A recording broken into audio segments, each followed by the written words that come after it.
नदिया किनारे जोगी आयु बारहो माई। कहे तू त जोग सीखे जयती हो माई। कहे तू त जोग सीखे जयती हो माई। पहिलिया तो आशा सूर्य हो बेटी उनके कौन जवाब देव हो बेटी उनके कौन जवाब देव हो बेटी। पहिलिया हमरो ससुरिया हो माई। दिया दुलार दिया पढ़े गई हो माई। कही दिया दुलार दिया पढ़े गई हो माई। नदिया किनारे जोगी आई बारहो माई। कही तू त जोग सीखे जयती हो माई।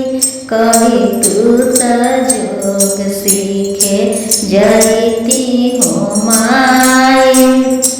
दोसर दियम तोहर भसुरिया हो बेटी उनके कौन जवाब देव हो बेटी उनके कौन जवाब देव हो बेटी।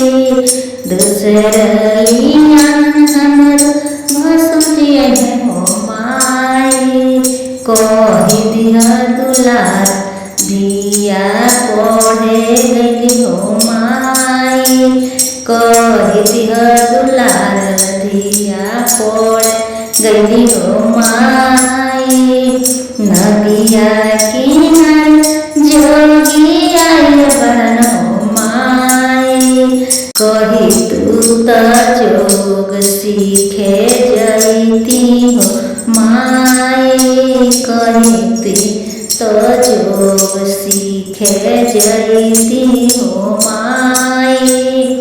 तीसर दीवान तोहार देव जय हो बेटी उनके कौन जवाब देव हो बेटी उनके कौन जवाब देव हो बेटी।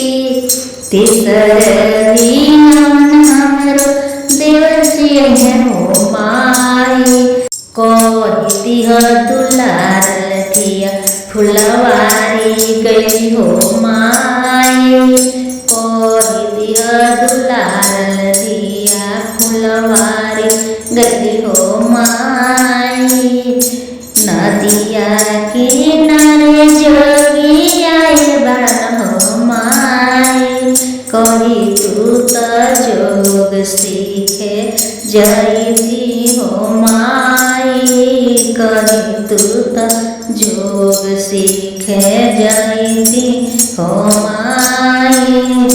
चौथेलिया तोहर दूल्हे राजा हो बेटी उनके कौन जवाब देव हो बेटी उनके कौन जवाब देव हो बेटी।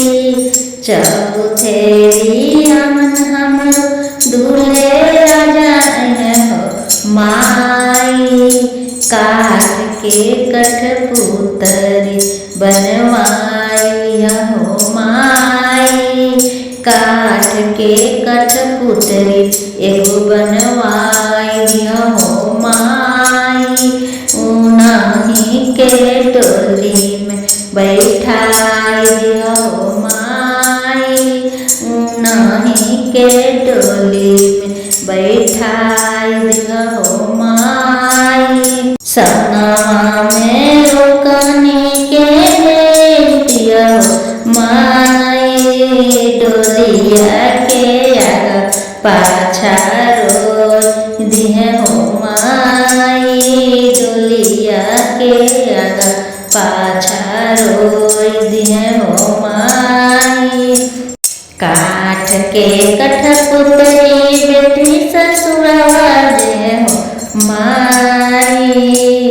कही तू त जोग सीखे जैती हो माई।